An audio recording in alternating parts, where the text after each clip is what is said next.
नमस्कार नहीं welcome you all to study IQ। मैं हूं प्रशांत धवन। नाउ एक ऐसे टाइम में जब पूरी दुनिया वेट कर रही है कि इजराइल किस तरीके से ईरान पे अटैक करेगा, ईरान के ऑयल को कितना नुकसान पहुंचाया जाएगा।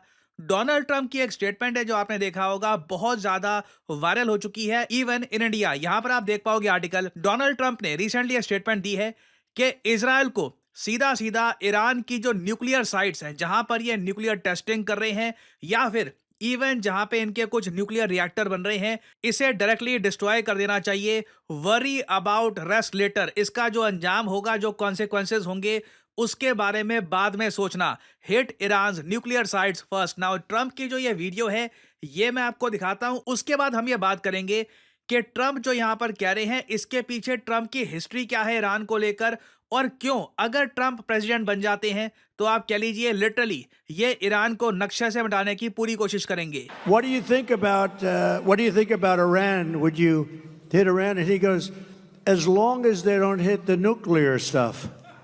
That's the thing you want to hit, right? I said, I think he's got that one wrong. Isn't that what you're supposed to hit? I mean, it's the biggest risk we have. Nuclear weapons, the power of nuclear weapons, the power of weaponry. You know, I rebuilt the entire military, jets, everything. I built it, including nuclear, and I hated to build the nuclear, but I got to know firsthand the power of that stuff. And I'll tell you what, we have to be totally prepared. We have to be absolutely prepared. But when they asked him that question, the answer should have been, hit the nuclear first and worry about the rest later. And that's what they should. That's what if they're going to do it, they're going to do it. But we'll find out whatever their plans are. But now इस statement में आपने ये सुना, Trump ने ये बात तो confirm कर दी है कि बिल्कुल ईरान पे अटैक होगा। क्वेश्चन यही है कि ईरान पर कहां अटैक होने वाला है। क्या इनकी जो ऑयल फील्ड है ये डिस्ट्रॉय कर दी जाएगी, जिससे बाय द वे ईरान को बिलियंस का नुकसान होगा, या फिर ईरान की जो न्यूक्लियर साइट्स हैं उसको अटैक किया जाएगा। जो बाइडेन ने अभी तक ये कहा है कि अगर इजराइल ईरान की न्यूक्लियर साइट्स पे अटैक करता है तो उस अटैक को सपोर्ट नहीं करेंगे। By the way US already इस मामले में काफी अकेला पड़ चुका है। यूके और फ्रांस, दो बहुत ही इंपॉर्टेंट कंट्रीज, दोनों ने अपना हाथ पीछे खींच लिया है। दोनों कह रहे हैं कि ईरान पे किसी भी टाइप की अटैक में ये पार्टिसिपेट नहीं करने वाले, क्योंकि एज आई सेड अर्लियर यहां पर ईरान सिर्फ अकेला नहीं होगा। जैसे ही न्यूज आती है कि ईरान पे बड़ा अटैक हुआ है, I assure you Russian military सीधा सीधा ईरान में आ जाएगी, चाइनीज मिलिट्री ईरान में आ सकती है। रशिया और चाइना ईरान को ऑल टुगेदर हारने नहीं देंगे। और अगर आप सोच रहे हैं कि रशिया ऐसा क्या करेगा जिससे इजराइल के स्ट्राइक्स ज्यादा डैमेज ना कर पाए ईरान को, देखिए ईरान और रशिया के बीच में आज के समय बातचीत ये हो रही है कि Russia temporarily S-400 missile defence system और Su-35 फाइटर जेट ये स्टेशन कर सकता है ईरान में। इसके बारे में आप अगर देखोगे तो अमेरिकन मीडिया काफी लंबे समय से लिख रहा है। ये वॉशिंगटन टाइम्स का आर्टिकल है, कुछ महीनों पुराना है, मगर यहां पे आप देख पाओगे लिखा है Russian weapons help Iran harden defence against Israeli air strikes. Already Iran के पास रशिया का दिया हुआ S-300 मिसाइल डिफेंस सिस्टम है।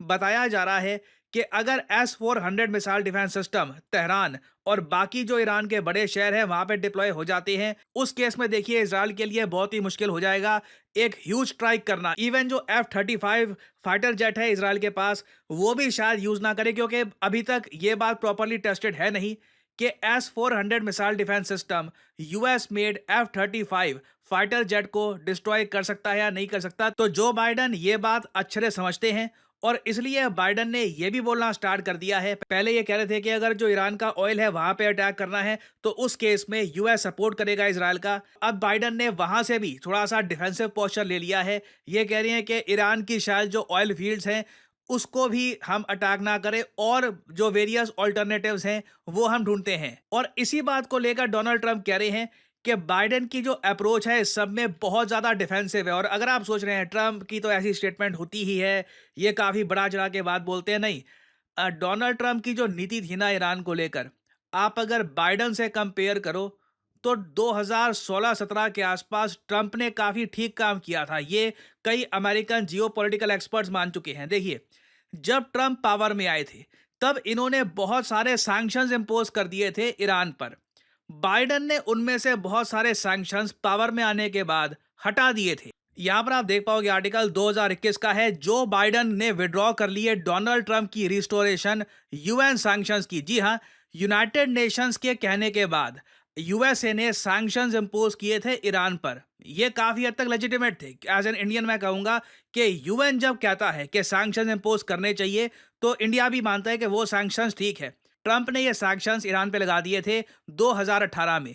बाइडन ने पावर संभालते ही पहला काम ये किया, ये सैंक्शंस हटा दिए। और इसलिए आपने देखा होगा बेंजामिन नेतन्याहू ने कई बार जो बाइडन की आलोचना करी है और ये कहा है कि बाइडन एक दिशाहीन पॉलिसी अपना रहे हैं ईरान को लेकर। ईरान क्या कर रहा है हिजबुल्लाह के साथ, हमास के साथ, इसके बारे में बाइडन को कोई आइडिया है नहीं। और आज के समय जो मिडिल ईस्ट की स्थिति हो रखी है, मैं यहाँ पर यह कहूंगा, चाहे ट्रंप की जो आप अगर वाणी सुनो, जो इनके शब्द होते हैं, लगता नहीं है कि बहुत सोफिस्टिकेटेड इनको लैंग्वेज आती है। काफी बार कंट्रीज के नाम भी इधर उधर ये कर देंगे, बट जो इनकी बेसिक अंडरस्टैंडिंग है अबाउट ईरान, ये काफी हद तक करेक्ट है, आप कह सकते हैं। जो ट्रंप की पॉलिसी थी 2018-19 के आसपास तक, बाइडन धीरे धीरे उसी पॉलिसी की तरफ जा रहे हैं। और यह बात मैं आपको बता दूं, अमेरिकन जनता भी नोट कर रही है कि डोनाल्ड ट्रंप ईरान के मामले में बिल्कुल ठीक थे। जब ट्रंप पावर में थे, ईरान काफी हद तक कंट्रोल में था। मगर अब अनफॉर्चुनेटली बोलना पड़ेगा कि मिडिल ईस्ट में देखिए लार्ज स्केल वॉर का पता नहीं, small scale conflict almost imminent है। रीजन मैं आपको ये बता दूं, इजराइल देखिए ये अटैक टाल नहीं सकता।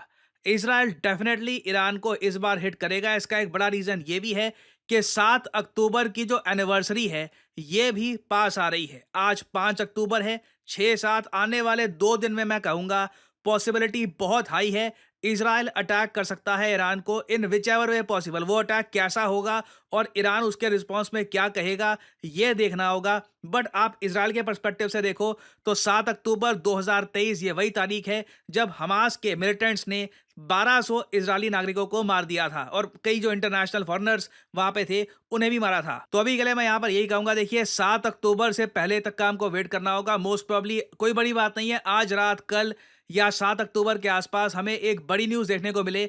और उस केस में देखना होगा कि इजराइल क्या डोनाल्ड ट्रंप की सुनेगा कि सीधा सीधा जो न्यूक्लियर साइट्स हैं इनको टारगेट करो, या फिर बाइडन की बात सुनेगा, जहां पर बाइडन अब ये भी कह रहे हैं न्यूक्लियर साइट्स छोड़ो, अब ऑयल को भी अटैक मत कर देना। This will be very interesting to see. कुछ अपडेट्स आती हैं तो मैं आपके लिए अपडेटेड वीडियो बाद में ले आऊंगा। और फाइनली यहाँ पे मैं आप लोगों से एक एमसीक्यू भी पूछूंगा। क्वेश्चन ये है कि क्लाउडिया शेनबॉम, ये नाम आज के समय बहुत ही ज्यादा न्यूज में है। आपको बताना है कि हाल ही में ये किस कंट्री की पहली महिला प्रेसिडेंट बनी है। काफी न्यूज में है ये टॉपिक।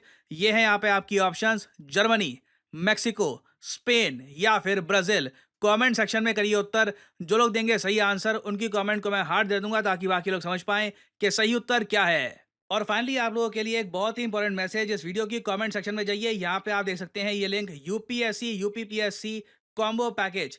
यहाँ पर देखिए स्टडी IQ आपके लिए एक यूनिक कॉम्बो पैकेज लेके आया है, जहाँ पर आप यूपीएससी और स्टेट पीसीएस एग्जाम्स दोनों के कोर्सेज कर सकते हैं purchase at a very special price. तो सिंपली यहाँ पे आपको बाय नाउ पर क्लिक करना है। और याद रखिएगा स्टडी IQ के कोर्सेज में मेन सबसे इंपॉर्टेंट आपको फैक्टर मिलता है एक 1-to-1 मेंटरशिप का। इसका मतलब क्या है, आप कभी भी डिमोटिवेटेड फील कर रहे हैं, आपको किसी से बात करनी है कि मैं अपनी स्टडीज को कैसे प्लान करूं, क्या मैं चेंजेस कर सकता हूं, आपको काउंसलिंग चाहिए, आपको एक प्रॉपर गाइडेंस चाहिए, हमेशा हमारा मेंटर आपके लिए रेडी रहेगा। और ये ऐसा नहीं है कि कभी हफ्ते में 1-2 बार बात हो गई। He will be there with you throughout your UPSC और यूपीपीसीएस जर्नी। और यहाँ पे ऑब्वियसली आपको लाइव क्लासेस मिलती भी हैं, जो प्री रिकॉर्डेड सेशंस हैं वो भी साथ में आपके लिए अवेलेबल होंगे। प्रीलिम्स की टेस्ट सीरीज मिलती है। A preparation kit will be delivered straight to your address, जहाँ पे स्टडी IQ ब्रांडेड मर्चेंडाइज आपको मिलता है, स्टडी IQ ब्रांडेड मैप्स जो आप दीवारों पे लगा सकते हैं। So all this will be available, but जो प्राइस यहाँ पर लिखा है ऑब्वियसली नेवर एवर पे दिस प्राइस। सिंपली यहाँ पर कोड यूज करिए PD10 and the prices will start following एक बहुत ज़्यादा स्पेशल डिस्काउंट पे आप ये कॉम्बो कोर्स कर सकते हैं purchase. So use the code PD10 and save money. So इसी नोट के साथ ये है वीडियो का अंत। Thank you for listening and I always say may the gods watch over you.